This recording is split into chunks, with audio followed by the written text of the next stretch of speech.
네, 문재인 대통령이 유엔 총회 연설에서 종전선언 제안을 다시 꺼내들었습니다. 북한은 오전에는 허상이자 시기상조다 이런 냉랭한 반응을 보였다가 김여정 부부장 담화를 통해서 흥미있는 제안이다 이런 반응을 또 조금 전에 보였는데요.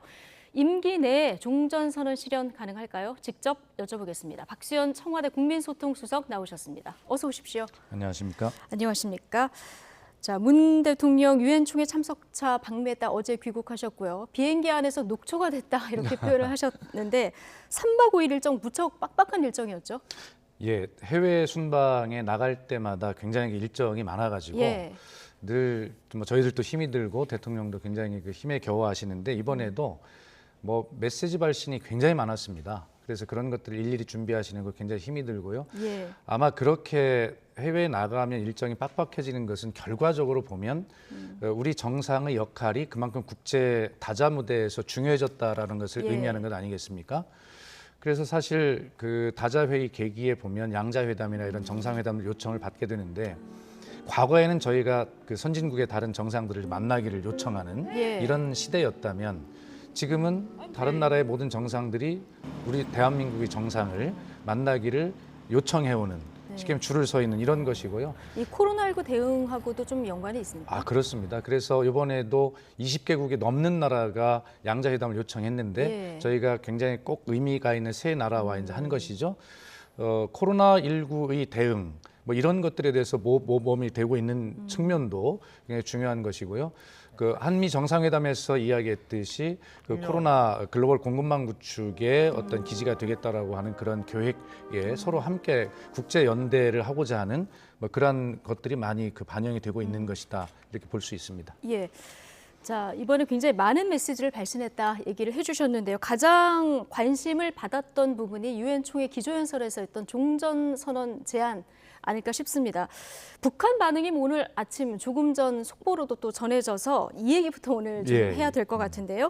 자, 문재인 대통령 유엔 총회 기조연설에서 했던 종전선언 제안 발언 그리고 귀국길 비행기 안에서 한 발언까지 같이 먼저 듣고 오시겠습니다. 나는 오늘 한반도 종전선언을 위해 국제사회가 힘을 모아주실 것을 다시 한번 촉구하며 남북미 3자 또는 남북미 중 4자가 모여 한반도에서의 전쟁이 종료되었음을 함께 선언하길 제안합니다. 그와 같은 인도주의적 협력은 북한 정권이 아니라 북한 주민들의 삶을 돕는 것이기 때문에 국제사회가 보다 관심을 가질 필요가 있다는 말씀을 드리고 싶습니다. 결국은 북한도 대화와 외교의 길을 선택하는 것이 북한에게 유리하다고 판단할 것이라고 믿습니다. 예. 자, 대통령 발언 듣고 오셨는데 남북미 3자 혹은 남북미 중 4자가 모여서 한반도에서 전쟁이 종료되었으면 함께 선언하자. 자, 뭐 유엔 총회에서 종전선언 언급한 것은 이번이 처음이 아닌데요. 자, 이렇게 현 시점에서 다시 강조한 데는 뭔가 의미가 또 있을 것 같습니다. 그렇습니다. 이 비핵화를 위한 협상 당사자인 북한과 미국이 지금 신뢰가 부재한 상태 아니겠습니까? 지난 하노이 회담 이후로 신뢰가 이제 깨져 있는 상태인데 이것을 어떻게 살려야 되지 않겠습니까? 그 신뢰 구축을 하는 것이 비핵화로 가는 가장 관건입니다. 첫 단계이고. 그런데 그 신뢰 회복을 할 수 있는 길은 바로 전쟁의 당사자들끼리 모여서 종전선언을 하는 것. 이것이 바로 신뢰 구축의 첫 출발입니다. 신뢰 구축의 첫 출발이다. 그렇습니다. 그래서 신뢰가 구축이 되고 대화가 이어지고 평화 협상이 이루어지고 평화 협정으로 이루고 비핵화가 이루어지는 이런 그 루트대로 가는 것인데 그 첫 입구에 있는 것이기 때문에 이것이 안 되면 다음 단계가 아무 의미가 없지 않습니까? 그렇기 때문에 대통령께서는 기회가 있을 때마다 이런 종전선언을 계속 강조를 하시는 것입니다. 그러니까 비핵화가 어떤 결과론적이라기보다는 뭔가 북한의 비핵화를 이끄는 추동력이 될 수 있다. 이렇게 그러니까 보시는군요. 대통령께서 표현하셨지만 이것이 비핵화에 이르는 입구이다라고 말씀하신 것입니다. 자, 그런데 북한의 반응이 중요한데 오늘 두 차례 반응이 나왔습니다. 자, 먼저 그 리태성 북한 외무성 부상 새벽에 종전선언은 시기상조다 이런 반응을 내놨는데 조금 전에 저희 뉴스에서 속보로 전해드렸습니다마는 김여정 부부장은 종전선언 흥미 있는 제안이고 좋은 발상이다. 적대적이지만 않다면 북남 사이의 대화 용의가 있다 이렇게 언급을 했거든요. 예. 7시간 사이의 메시지에 좀 간극이 있어 보이는데 이거 어떻게 해석을 하고 계십니까?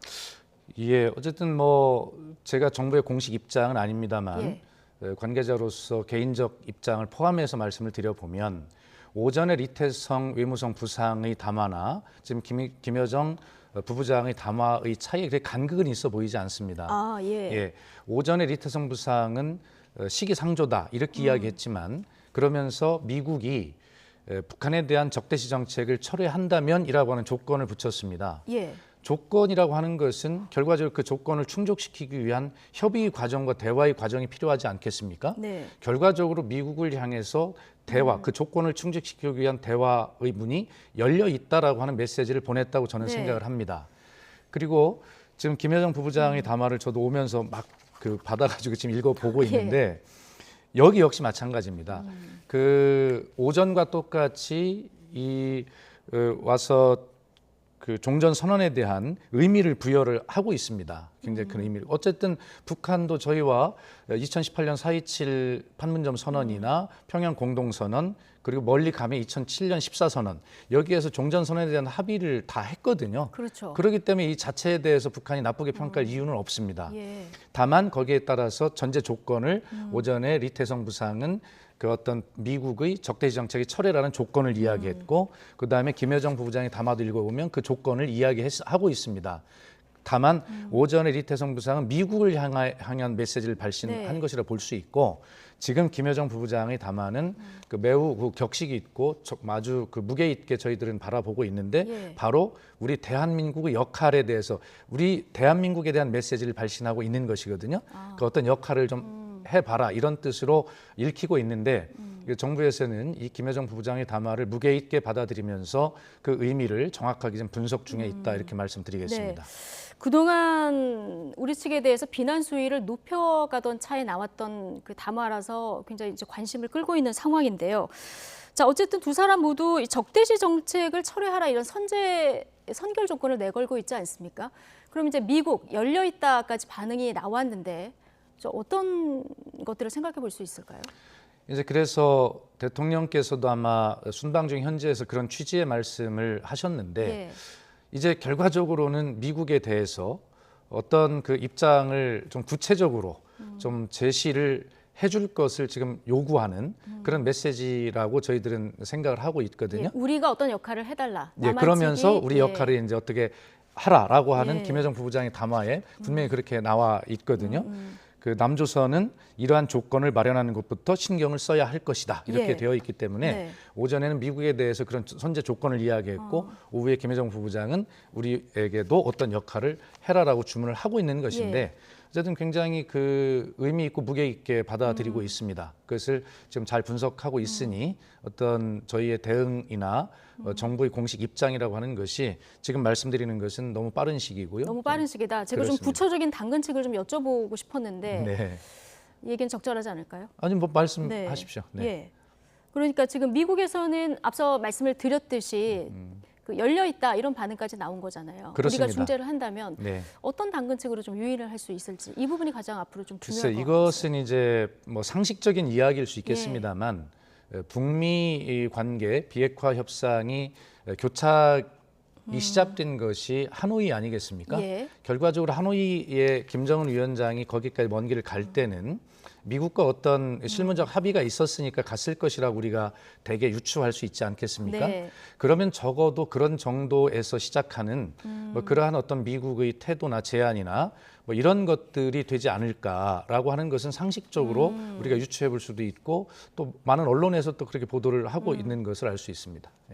예, 알겠습니다. 지금 지난 하노이 노딜 이후 북측이 그동안에는 이제 종전선언에 대해서 냉소적인 입장을 보이다가 오늘 김여정 부부장 담화를 보면 좀 긍정적으로 선회한 이런 느낌을 받을 수 있는데 자, 남북 정상 간에 지난번에 남북 통신선이 연결이 됐을 때쯤에 박수현 수석께서 김정은 위원장과 우리 문재인 대통령 사이에 친서가 교환되고 있다, 친서 외교가 진행되고 있다 이런 얘기 하지 않으셨습니까? 그렇습니다. 그 한 라인이 지금도 가동되고 있습니까? 아마 어떤 나라의 관계든 뭐 외교 가에 있는 용어로 보면 전쟁 중에도 소통을 한다라는 말이 있거든요. 아마 남북 간에는 항상 여러 채널을 통해서 최악의 경우에도 그런 서로 연락할 수 있는 예. 그런 연결의 고리는 이어지고 있다라고 그렇게 말씀을 드릴 수 있겠습니다. 그것이 어떤 형태가 됐든. 예. 지속적으로 좀 연결되고 있다 이렇게 들리는데 종전선언 제안을 유엔 총회 기조연설을 하신 이후에 오늘은 연차를 쓰고 계십니다만 뭔가 이 시기에도 김정은 위원장과의 핫라인이 좀 가동된 부분이 있을까요? 예, 하여튼 저희는 북한과의 관계 개선 그리고 한반도 평화 프로세스의 진척을 위해서 예. 저희가 할 수 있는 모든 노력을 언제든지 다 하고 있고 또 한미 간의 그런 정보를 항상 공유해 가면서 그렇게 하고 있다라는 말씀으로 대신하겠습니다. 알겠습니다. 자, 임기 내 종전선언 그렇다면 좀 가능하다고 보십니까? 뭐 저는 계기만 된다면 충분히 가능하다. 아까도 말씀드렸듯이 멀리는 2007년 14선언에서 합의가 된 것이고 2018년 4월 27일 판문점 선언과 예. 평양 공동선언 그리고 북미 간에 있었던 그 싱가포르 그 북미 공동선언 여기에 다 포함이 돼 있던 내용이기 때문에 예. 그리고 중국도 굉장히 그 긍정적인 반응을 계속 보여오고 있거든요. 네. 미국은 아까 말씀하신 대로 이 제안에 대해서 국방부와 국무부 대변인이 성명을 통해서 그렇게 충분히 모든 가능성이 열려 있다 입장을 예. 다 이야기했기 때문에 네. 어떤 그 미국이 그 제안하는 북한이 요구하는 어떤 적대시 정책을 철회하라는 등의 그 선결 조건에 미국이 어느 정도 응답을 하면서 북한이 받아들여서 대화의 계기만 마련이 되면 이 문제는 이미 다 합의가 된 것이기 때문에 예. 그 물살을 탈 수 있다. 실현 가능한 이야기다. 예. 그래서 그것이 뭐 임기 전후의 문제는 아니지만 당장 며칠 내라도 사실 그런 계기가 돼서 마주 앉을 수만 있다면 그것은 가능한 일이다 이렇게 생각을 하고 예. 문재인 대통령께서도 계속 제안하시는 것은 그것이 비핵화의 아주 출발 입구이기 때문에도 그렇지만 그것이 이미 합의가 된 것이기 때문에 실현이 가능한 문제이기 때문에 그렇습니다. 예. 시기적으로 봤을 때 북한 비핵화 또 남북 관계 관련해서 내년 베이징 올림픽을 굉장히 주목하시는 분들이 많습니다. 이때 뭔가 의미 있는 이벤트가 가능할까요? 예, 뭐 의미 있는 이벤트라고 하는 것이 아직 정해진 것이 없기 예. 때문에 뭐 조심스럽습니다만 여러 가지 형태가 될수 있겠죠. 그렇습니다. 그러나 큰 흐름을 말씀을 드려보면 북남미나 북남미 중이라고 하는 3자 또는 4자의 주체를 종전선언의 주체를 계속 강조를 해왔는데 네. 이번에 특별히 중국이 들어간 것처럼 언론이 이렇게 주목을 하고 있거든요. 그렇죠. 예, 그것은 왜 또 그러냐면 미국하고 중국이 사이가 그렇게 좋지 않은데도 남북미 중을 그렇습니다. 꼭 모셨거든요. 예. 그러면서 한 측면으로는 그 베이징 동계 올림픽이라고 하는 것을 주목하기 예. 때문에 언론도 중국을 특별하게 주목하고 있다고 저는 그렇게 생각하거든요. 예. 그래서 왜 그러냐면 올림픽이라고 하는 것은 평화의 제전 아니겠습니까? 중국은 세계를 향해서 어떤 평화의 제전을 열고 성공적으로 코로나 팬데믹 상황에서도 예. 성공적으로 해야 되겠다는 그런 목표가 있을 거 아닙니까? 그런데 그런 평화의 제전을 성공적으로 하려고 하는데 이 동북아 영내 평화, 특히 한반도 평화에 중국이 어떤 것을 기여하지 않는다면 거꾸로 이야기해서 네. 그런 한반도 평화에 중국이 적극적으로 기여해서 한반도 평화를 이룰 수 있다면 중국에서 열리는 올림픽 평화의 제전이 얼마나 빛이 나겠습니까? 명분이 있고. 그렇기 때문에 중국은 올림픽을 그렇게 성공시키기 위해서 어떤 형태로든지 선한 영향력을 가지고 이 문제를 푸는데 역할을 하지 않을까라고 하는 그러한 기대가 있는 것입니다. 그것이 언론에서도 그렇게 분석들이 되고 있는 이유고요. 예. 사실 그 북한 선수단이 도쿄올림픽 허락 없이 안 갔기 때문에 도쿄올림픽 그 선수단 자체로 출전하는 건 정지를 받았는데 김정은 위원장이 뭔가 축하 차원에서 오는 것은 가능하다 이렇게 보십니까? 아마 그것은 정치의 영역이기 때문에 예. 그것이 중국이 해야 할 역할이다라고 저는 보고 있고요. 예. 그다음에 북한 선수단의 출전 문제도 IOC가 당연한 그 행정적 조치로 그렇게 하는 것은 불가피한 것이었지만 그것이 최종적이고 불가역적인 것이 아니라 그런 상황도 변할 수 있다 결정도라고 하는 것을 그렇게 알고 있고요. 지금 말씀하신 대로 설사 올림픽 선수단의 그 국가 차원의 출전이 불가능하다 하더라도 김정은 위원장이 어떤 북경 올림픽에서 어떠한 역할을 하고 참석하는 문제는 정치의 영역이기 때문에 그것은 중국이 풀어가야 할 문제가 아닐까 그런 생각을 하고 있습니다. 예, 중국이 풀어야 할 것이다. 그래서 정치적으로 김정은 위원장이 방중을 한다면 남북 간의 정상회담이 그곳에서 열릴 가능성도 있겠군요. 예, 모든 가능성은 열려 모든 있습니다. 가능성이 열려 있다. 네.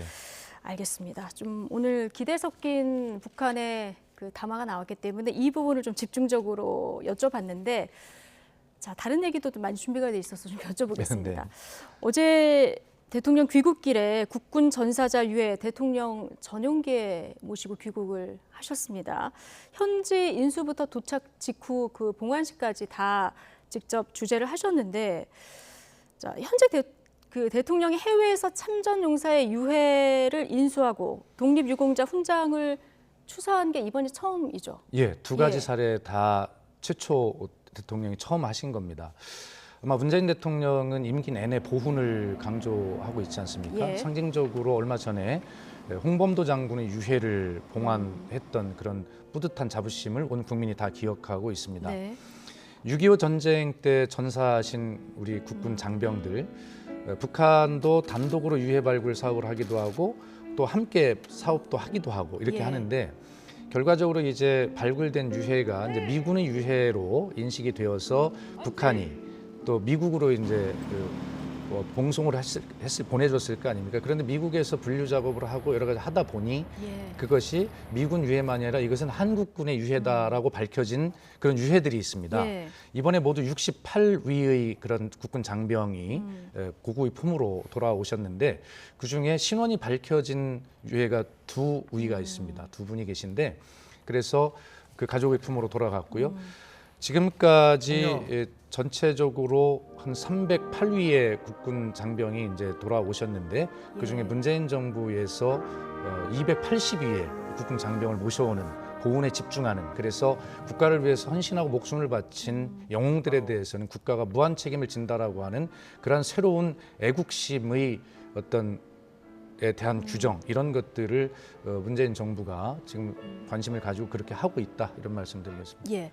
봉환식을 대한민국의 이름으로 당신을 기억하겠습니다. 이렇게 명명을 하셨던데, 아마 이분들이 있어서 오늘의 우리가 있구나, 어제 이런 생각하신 분들 꽤 많았을 것 같습니다. 좀 남은 시간 동안 어떤 얘기를 할까? 백신 지금 관심이 많으셔서 네네. 이제 코로나 관련 얘기를 조금 해보도록 하겠습니다.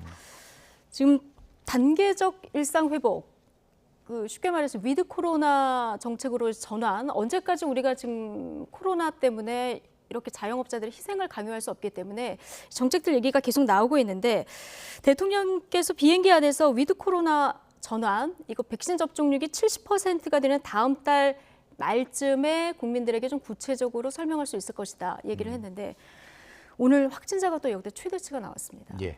이 시점이 계획한 시점보다 좀 늦춰질 수 있을까요? 글쎄, 이 추석 그 연휴 이동량 이런 것들에 따르면 추석 이후에 확진자의 증가는 예상이 되었던 것이기 때문에 네. 뭐 이 문제 가지고 크게 당황할 일은 아니겠습니다만, 네. 그리고 이것이 특별하게 현재 상황에서는 어떤 이후의 정책 수립에 영향을 미칠 것인가 하는 것은 아마 다음 주 중간쯤 추석 연휴에 그런 어떤 거리두기나 이런 것들이 어떤 예. 영향을 있는가를 이제 봐야지 결정이 되겠습니다만, 우선 백신 접종이 가장 중요하다고 하지 않습니까? 네. 10월 말쯤 되면 저희 목표가 2차 접종이 70% 완료를 목표로 하고 예. 있지 않습니까? 그때 되면 아마 1차 접종은 한 80% 정도 될 것으로 예상을 하고, 성인 기준으로 보면 1차 접종 90%, 뭐 2차 접종 뭐 그런 식으로 많이 기록이 될 텐데, 이때 되면 일상적 회복을 고민하지 않을 수가 없습니다. 예. 방역 당국도 10월 말 11월 초에 이런 어떤 고민을 하겠다고 이미 입장을 밝히고 있고요. 백신 접종률과 밀접하게 연관이 되어 있는데, 우리보다 앞서서 백신 접종을 했던 선진국들이 일찍 이런 일상으로의 전환을 시도했다가 다시 어떤 상황이 악화되어서 그렇죠. 다시 돌아온 이런 사례를 예. 잘 보고 있거든요. 그렇기 때문에 우리는 10월 말까지 백신 접종률을 1차, 2차 최대한 높여놓고, 그리고 나서 그때 어떤 일상으로의 회복을 점진적, 단계적 이런 방안들을 검토는 다 되어 있을 것입니다만, 그것을 어느 때 정책으로 선택해서 실행하느냐의 문제일 테니까 아마 그 시점을 보고 있는 것은 백신 접종률에 달려 있다. 그러나 충분히 검토가 가능해 보인다. 현재 상황으로 보면. 예. 그렇게 말씀드리겠습니다. 그때까지 방역 관리가 굉장히 중요할 테고요. 아마 전환이 돼도 마스크를 착용한다던가 이런 조치는 좀 살아있지 않을까. 아마 이렇게 앵커께서 기대하는 거죠. 굉장히 중요한 지점을 예. 제가 빠뜨렸는데 해주셔서 감사한데요. 그 위드 코로나라고 하는 것은 결과적으로 노 마스크가 아니라 위드 마스크를 의미합니다. 그래서 지금 청와대에서 지금 저희들 참모회의할 때 늘 표어처럼 저희가 예. 하고 있는 것이 위드 코로나, 일상으로 전환은 필요한데 최소한의 방역 수칙이라고 하는 것은 항상 유지가 되어야 된다. 그것을 예. 유지하지 않은 다른 나라의 사례들을 보면서 우리가 교훈을 얻어야 한다. 이렇게 말씀드리고 싶습니다. 예, 알겠습니다. 시간이 얼마 안 남아서 정치 현황 관련해서 질문 한 가지만 드리겠습니다. 다음 주 월요일에 언론중재법 이제 처리될 예정인데 지금 여야 입장이 여전히 평행선인 상황입니다. 대통령께서는 청와대가 아닌 당에 의해서 입법이 추진되고 있지만 여러 언론과 시민단체, 국제사회 문제 제기에 대해서는 좀 충분히 검토해야 된다 이런 이제 입장을 밝히셨는데 민주당이 오늘 고의중과실 추정 규정 삭제하고 그리고 징벌적 손해배상 범위를 5배에서 3배로 낮추는 중재안을 제시했거든요. 국민의힘은 이것도 안 된다 이렇게 보고 있는데 자, 여당에서 제안한 이 안은 충분하다고 보십니까? 아마 여당도 그 여러 가지 우리 언론 현업 단체나 예. 뭐 노조 등 해서 모든 단체 이야기를 다 듣고 수용해서 아마 그런 수정안들을 계속 만들고 있는 것으로는 네. 알고 있습니다. 이 문제는 거듭 강조하지만 국회를 중심으로 논의해야 될 문제이고 법안 내용의 하나하나에 대해서 청와대가 어떤 입장을 밝히는 것은 매우 적절치 않습니다. 그것은 입법의 영역이기 예. 때문에 그렇습니다. 그러나 청와대는 이 법의 처리를 둘러싸서 여야 간의 합의로 처리되지 않아서 예. 여야 간의 갈등과 경색이 지속되면서 이 10월 정기국회에서 논의해야 할 예산안의 심의나 그리고 어떤 많은 어떤 입법 과제 이런 것들이 처리가 잘 원활하게 이루어지지 않을 수 있다라고 하는 그런 상황에 대한 우려를 하고 있는 것입니다. 예. 그래서 어쨌든 국회는 민의 전당이고 용광로처럼 많은 의견들이 모여서 여야 간의 합의로 여러 가지가 처리되는 것이 가장 예. 원한 아니겠습니까? 그래서 시간이 뭐 며칠 남아 있지만 그 안에 충분하게 여야 간에 그 TF도 구성이 돼 있기 때문에 논의를 하기를 바라고 하여튼 뭐 그렇게 해서 많은 의견들을 나누어서 합의해서 처리해 주기를 바란다라고 하는 그런 뜻이 포함된 것으로 저는 알고 있습니다. 예, 그러니까 여야가 합의해서 처리하는 게 가장 좋고 단독 처리는 조금 신중한 게 좋겠다 이렇게 제가 좀 이해해도 될까요? 예, 아마 그렇게 됐을 경우에 여야 경색 국면으로 국회 운영이 원활치 않아서 예. 대통령의 국정 운영에 부담이 되는 그런 상황에 대한 우려를 하고 있다는 말씀을 드렸습니다. 예. 근데 국민의힘은 여전히 징벌적 손해배상, 열람 청구, 차단 청구권 이런 거 여전히 독소장이고 완전히 삭제해야 된다. 한 발도 안 물러서고 있는 이런 상황이라서요. 그렇다면 여당이 한 발 더 물러서서라도 뭔가 합의 처리를 해야 된다 이렇게 보시는 건가요? 예, 어쨌든 그 여당도 많은 그 양보들, 뭐 의견의 수정 이런 것들을 해오고 있는 과정이기 예. 때문에 어디까지 어떻게 의견을 수정하고 합의에 이를 것인가는 그것은 뭐 네. 여당이 잘 판단하리라 생각합니다. 알겠습니다. 국회의 영역이다. 네, 오늘 말씀 여기까지 듣겠습니다. 박수현 청와대 국민소통 수석과 함께했습니다. 오늘 여러 가지 말씀 감사합니다.